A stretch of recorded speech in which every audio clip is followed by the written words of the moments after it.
Hello Sea Wolves, it's Monday and I hope you have something really delicious in your cup ready to go.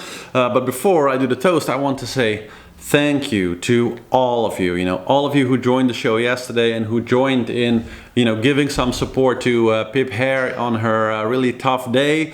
It worked amazingly. When I woke up this morning, there were over 1,000 comments on her on this particular video, all of wishing her the best. So really cool. I think we added something like 14,000 views to those two videos that I recommended for you to look at yesterday. So really cool that we could put a bit of heart towards her yesterday, and I'm sure good things will come of it. And I saw actually a video of her just a few minutes ago of having a much more happier time right now during a night sail. So let's enjoy that for a second. It's a full moon tonight, so I just thought I'd share with you how bright it is.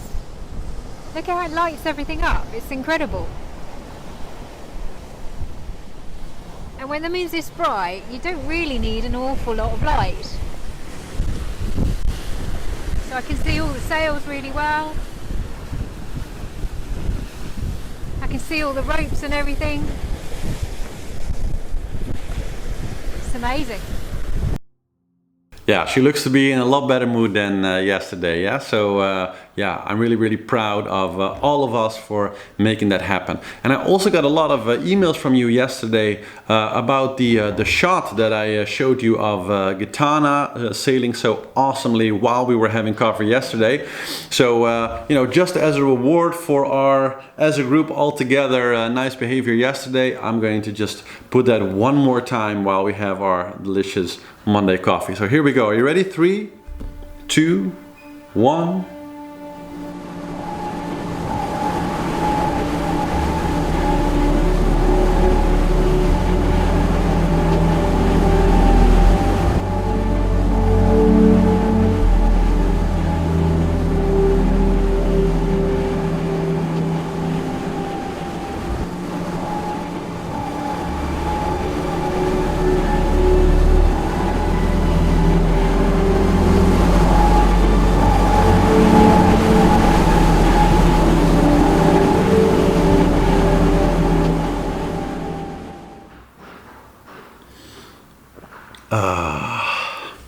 Nice, huh? What an incredible boat. Are you all interested in Gitana? Because of course originally I came here for the Vendee, but I'm thinking about doing maybe also a much more in-depth thing about how that boat was built and looking some of the really cool details, because such an amazing machine, right? So if you're interested in that, let me know in the chat here or in the comments below, and I'll see what I can do about that. Then on to other news, of course. Just about 20 minutes before I made this show, finally we got a personal message from Alex Thomson on board of the Hugo Boss. Hello everybody. Well, it's taken me a few days to digest what's happened, gather my thoughts before I felt able to speak to you. I'm normally a very positive person, but if I'm honest right now, I feel pretty broken. For the best part of 20 years, this race has been my goal. We've come so close before, and this time I really thought it was possible. I have the boat of my dreams. We've put together a campaign I'm extremely proud of, and despite the setbacks of the last week, I still thought it was possible to win, or at the very least finish. I've given my life to this sport, and it's a very difficult pill to swallow. So many people have supported me along the way, and I can tell you, picking up the telephone to deliver the news, well, it's just heartbreaking. This sport, this race is just so tough. Things could change so quickly, but that's the beauty of it, and it's so challenging, and that's why I've given a large part of my life to it. The messages of support from the fans have been incredible. I really don't feel worthy. But also from the other skippers and the teams, your words have really touched me. I sincerely hope you all make it safely to the finish. But for now, I need to concentrate on taking this beautiful boat home, getting out of Cape Town safely, and there I'll officially retire from the race. And the last thing I need to say is to say thank you to everybody who supported me. To my team, thank you for your dedication and your hard work. I know you couldn't have done more. But thank you also to our partners. You've worked tirelessly with us, and you've shown such dedication, such loyalty, and I can't thank you enough. I couldn't quite make history this time round, but I can tell you I gave it everything I got. Really touching, right? I mean, it must be so tough for him, but great that he addressed everybody personally. And I also got quite a few emails from you yesterday saying, let's also see Wolf Alex.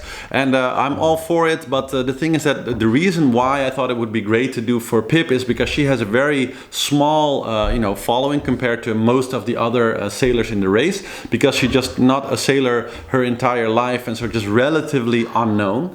And Alex is, of course, the best known sailor in the entire race. So I don't know if it's going to make a lot of difference, since his media presence is, lots and lots of magnitudes bigger than mine. But when the message came out this morning, I already put a nice personal message for Alex of support there, and I absolutely encourage all of you to do the same. So if you want to leave a private message for Alex, I put the link also below in the description here, to go to his private message that he just sent like an hour ago or so, and let him know that you feel for him, and show him a little support. That's great, I think. But there are already tens of thousands of messages there, so it's not like the situation yesterday where I feel like he really needs 5,000 more messages from us, although they are, of course, absolutely appreciated by him and his team. I'm sure of that. So that's it about Alex for now. Of course, if there are any other updates there later, I'll definitely let you know. And I'm also talking to some technical people about compression loads and different things, because I do think it's an interesting discussion to be had whether many of these boats are actually getting damaged by stuff they're hitting in the water, because we hear that all the time, like, oh yeah, they hit something in the water, but we've never, it's hard to determine what it is that they're hitting. And I think there's also a case to be made for the fact that they're not really hitting anything in the water at all, but that the boats are actually just hitting the water. Because the surface tension of water, if you hit it at the right speed, at the right angle, is as hard as, concrete or any other very hard object. I'm sure we all had that experience when you jump flat onto the water, and that's already pretty painful. And I think with all of the various wave states that these boats go through at this incredible speeds, it's really not impossible that they didn't hit anything in the water, but just because of the enormous variation in the angles that these boats go through as they race, that every wave at some point along the wave presents the perfect angle to really hit the boat basically with the force of concrete. And so I thought it would be an interesting discussion to talk about this with somebody who really knows about this type of power equations and angles, and see what we can learn about that, and maybe add something substantial to this discussion. So if you're interested in that, please also let me know in the chat here in the comments, like thumb it up, and if you guys are interested in that, then I'll definitely pursue that and get some people together, and we'll do some interesting, maybe like a round table on this whole question, because it's here, it's in the Jules Verne, it's everywhere with foiling racing, that we constantly see this, oh, we hit something in the water. Let's dive a little bit deeper into that, right? We are a channel that's very interested in detail, so let's see. Okay, so let's look at the situation right now. I'll take you into my screen, of course, here, and well, as we can see, situation right now looks pretty good, and one thing that's kind of interesting to talk about is the fact that this ice protection gate now that's been made by the race control to prevent the boats to run into waters that have certain higher concentrations of floating ice, which of course we want to stay far away from. But it also presents a challenge because as you can see now, we can see that Apivia here tacked several hours ago, and we see that the other boats are kind of in the same direction. And when you have a tacking, or in this case jibing battle between two walls, so on a real racetrack, it's always kind of interesting because we see that Charlie tacked actually, or jibed actually quite late yesterday. And so when we look at the map now, it seems like the distance, so the advantage that he previously had, has actually shrunk quite a bit. So he seems not so far ahead of the rest of the boats that were previously quite a bit more behind him. And I also said yesterday that probably we're going to see Apivia build up quite a lead, right? So when you look at this picture, you might conclude like completely didn't happen. However, so the way to look at this is that now in a smaller area, it becomes very much about when do you tack. So we have a small area to sail through. The wind, of course, is moving through this area in a very, different random ways. We can see in the picture here that is anything but, steady wind from one direction. So, why did Charlie make the choice to sail on quite a bit north and then make the jibe? It's because now he's going to, as you see by the yellow line here projected, he has a much longer way to go, basically. Like, I don't think that this squiggle up, I don't think that he will actually sail up. I think he'll just keep sailing straight on. But now he has a much longer way to just keep sailing like this without having to jibe. Because a jibe takes, as we discussed in an earlier video, about an hour for these boats to jibe. So that's a long time. And during that time, they're really not optimally sailing. So they have to bring back their speed quite a bit. They have to, reset the balance and everything. So the moment they start, the boat is not optimally sailing and you're losing quite a bit of speed to prepare all of that. And so we want to do that as little as possible. And so right now it seems like Apivia is not so far away, like the lead didn't really extend. But if we look at, for example, the course that Linked Out is going to make, well, these ones still look pretty good actually.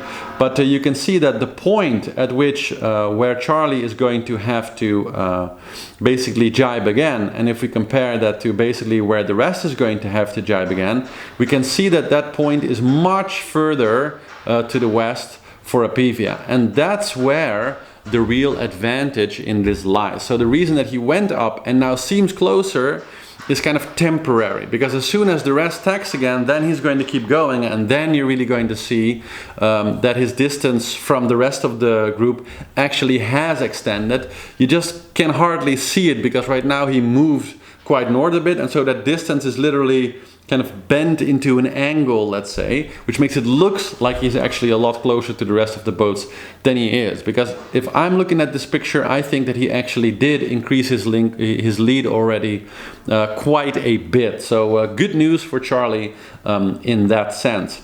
Now the rest of the group, as we also talked about, really very close together, which is cool to see, and which is both foilers and non-foilers. So that's quite interesting to see that if we look at the whole for the race, from a technical standpoint, what's better, the foilers or the non-foilers? Well, we see that Jean Le Cam, of course, is still in, he's in fourth position now. So PRB, I think, PRB, Kevin Scoffier, overtook him in the last 12 hours or so.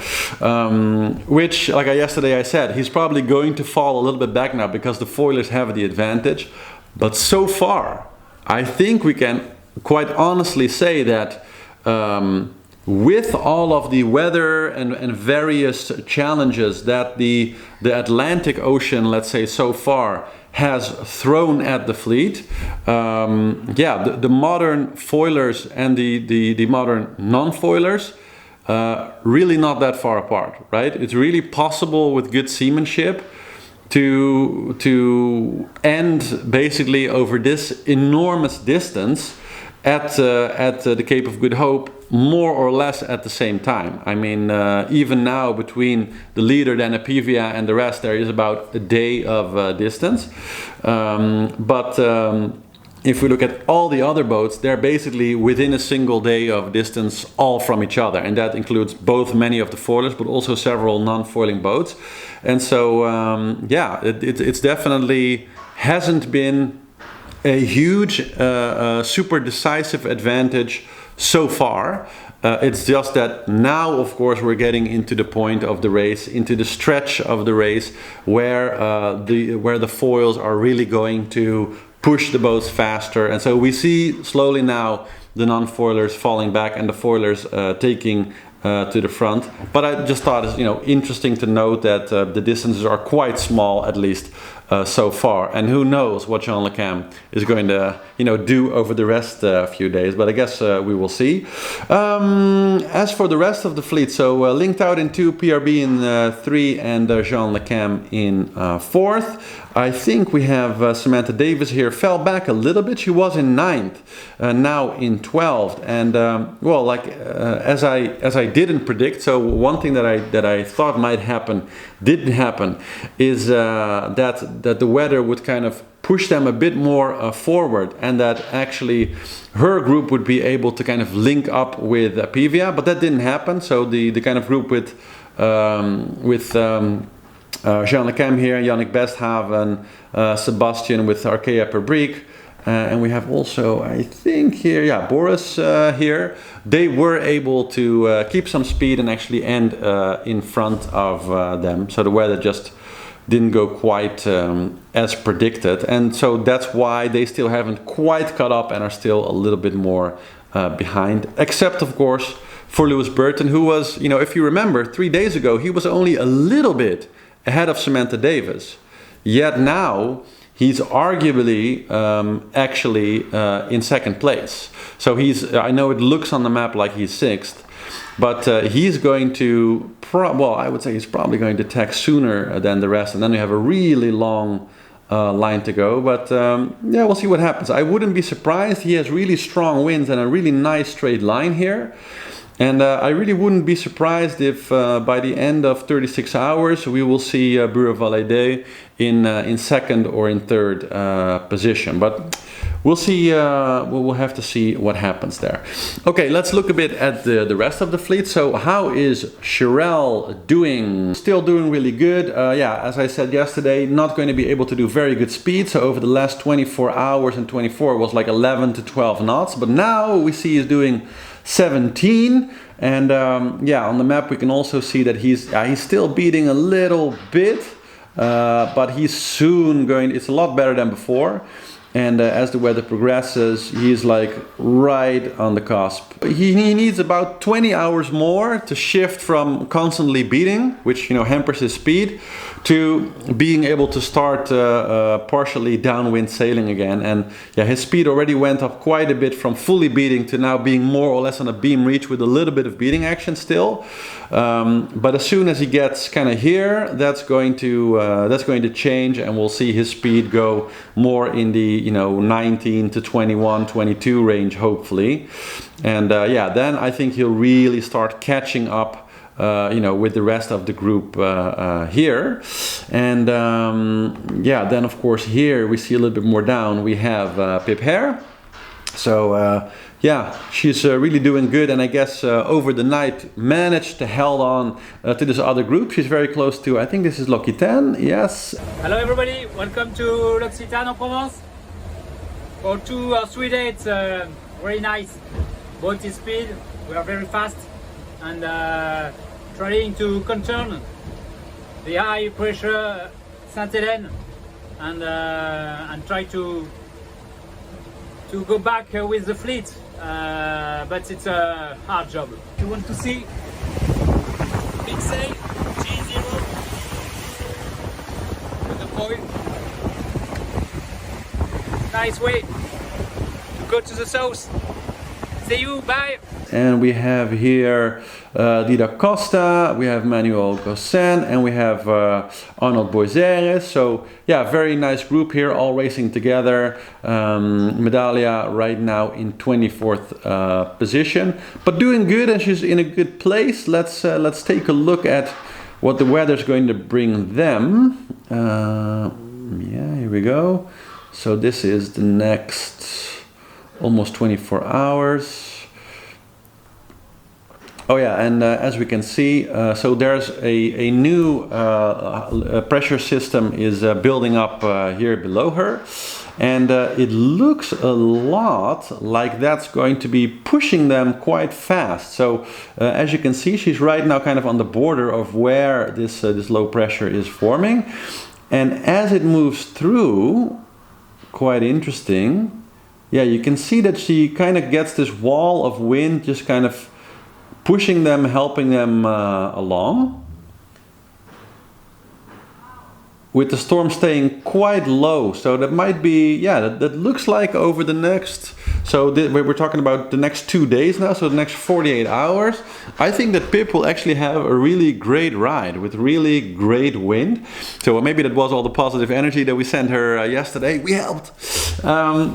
Yeah, but looks like she's going to have great conditions for the next 2 days. So who knows, maybe this kind of middle group, because that goes for L'Aquitaine and all the other boats in that group also. So maybe they'll actually gain a little bit of distance on the rest of kind of the middle, like the few boats that are a little bit more separated from the first group here. So we have Roman Antonesio, we have Banque Populaire with Clarisse.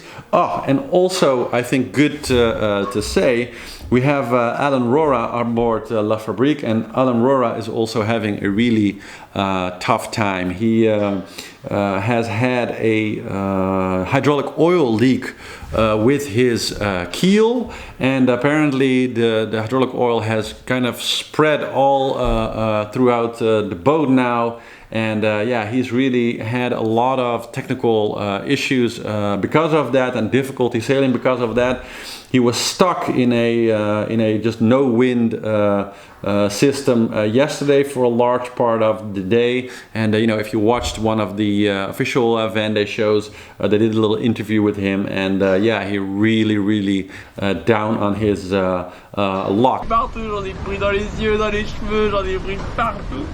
Il y en a dans la soute à voile, il y en a sur le pouf, sur la couette, sur les sacs de bouffe, il y en a partout.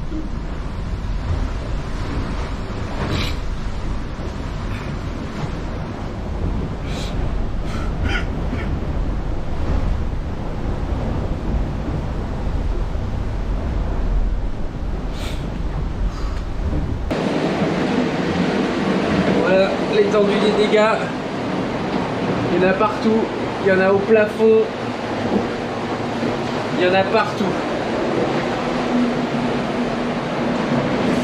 Et c'était ici, là, que ça fuyait. So you know, if some of you are up for showing a little support also there, that to Alan, that I think is also quite a good idea. I think you can definitely use it, and yeah, and that's pretty much, I think, the field as it is right now. And so as far as the leader, Apivia, he's just in a really good place. The one thing that I'm going to really be looking at for the next 36 hours is if we check the weather right now. So we see that Apivia is basically now entering this storm. Let's look at the wind speeds here. So this is basically, you know, around 30 knots that he's in right now. But look what happens over the next 24 hours. So this storm system is mainly going to keep running up here, and we can see that Charlie is actually going to be able to follow this system quite well, but it's going to be right really in the heart of it, and it's going to be booking about well, 34, 35. But when you see like really deep red color like this in windy, in my experience, especially offshore, if they say it's going to be 30 knots, very often it's either 20 or 45. Like it's very often, you know, off by about 10 knots in either one direction. So for my mind, he could very easily, because this is a Cape of Good Hope storm, which are, you know, very often not mild at all, and so he could very well be rewriting the heart of a storm for about 24 hours. So 24 hours of perhaps 40 knots, with waves up there that can get, you know, easily to 6, 7, maybe 8 meters high. So this is something quite serious. It's not Theta, but you know, this is a storm around the Cape, as they so typically are famous for, like really horrendous storms.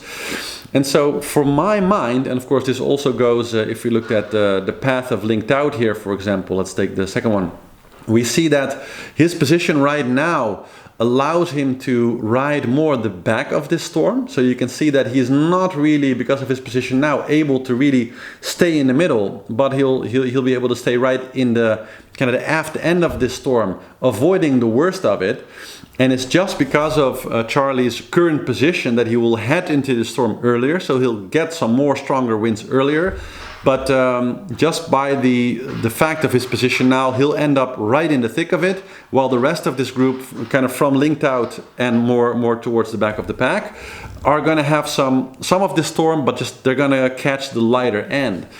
And as far as damage goes, yeah, this is going to be really the second big test for the fleet. So basically, the top 10 are all going to be in this weather. Some of them will have it a bit stronger than others, but it's going to be really the second time now in the entire race that they're not going to go into, you know, some local squalls or whatever, but that they're going to have really massive, you know, Cape of Good Hope seas, with a system that's going to give them a consistent, you know, 35 to maybe 40 knots of wind, waves 6 to maybe 8 meters high if they're especially unlucky. And so we saw a lot of damage all throughout the fleet with Theta. The discussion with you, boss, about, you know, the damage and, you know, are the foiling boats too fragile? All of that, of course, is going on very actively right now. And from my mind, the next 36 hours will really show whether this is something that is going to play a much bigger role in the race. So, you know, we might, in a bad case scenario, see another 3 or 4 boats damaged in this storm, coming out of this with various damage from small to large. Or we might see nothing. You know, we might see that Theta was kind of the shakedown and everybody's fixed whatever, you know, was at risk of breaking, and we will see them all just smooth sailing through this intense storm, but coming out just, you know, absolutely fresh as daisies and ready for the rest of the race. And then that will be a really good indicator for what's going to happen for the rest of the Southern Ocean, you know, part of the race course that they're going to do right now. Whereas if they go to this storm and we see a lot of more damage, that could of course bring a lot of opportunity for some of the other players in the race that are driving maybe more older boats. So if we see a lot of damage among the foilers, we could see, you know, this storm could be the moment where tomorrow Jean Le Cam is ahead of everybody because they all had problems in this storm, for example. That could happen. Or nothing could happen, and probably what's going to happen is somewhere in between, you know, those two extreme scenarios. But that in particular, the damage that they might incur over the next 2 days is what I'm going to be personally really looking out for. I'm very curious to see how they will get through this. So that's kind of my analysis of the Vendee right now. Then the Jules Verne. So the current status and location of Sodebu, the remaining Ultima 3 class trimaran that is doing the Jules Verne attempt right now, is that they're about at the latitude of Brazil right now. But as this boat actually doesn't have a tracker that I can easily follow, and the news is very, very patchy. It's very, very hard to you know, exactly know what is going on. The one real source source of info that I can find was an interview with the captain of a few hours back, that they're that they passed the equator and almost passing Brazil, and that so far everything on the boat looks good. So that is basically the last news that we have on that. So that's my update for the Jules Verne at this time. I'm really looking for some good sources to get more precise info on that. If you have any tips, please comments, chat, email me. Would like to be able to report on that better, but it's just very, very hard, and good information on that is just very, very scarce. So get in touch if you have some good sources for me there. Okay, so that was the show for today. I hope you enjoyed. Please like, subscribe, make sure to hit the notification bell, and if you want to become a backer or support the channel, please go to seawolvestv.com. We now also have a store, so we have sweaters and t-shirts and all this type of thing. YouTube gave me the option, and several of you had already emailed me and said like, hey, can I get something? I'm working on flags, so several of you have emailed me like, can I get a flag to put it on my boat so other people can like recognize that you're a part of the group. I'm working on that because the standard store doesn't have a flag, unfortunately. Why not? But I'm working on solving that problem. So flags will be coming soon also, no worries there, but you can find all the rest in the store. So if you want to support, all of that just goes to building the channel, and if you want to support by being a backer or a patron, just go for the for that option on the website. That's also still there. And then of course you get my book, How to Learn Anything 3 times faster in PDF version. So again, thank you all for watching, and I'll see you tomorrow.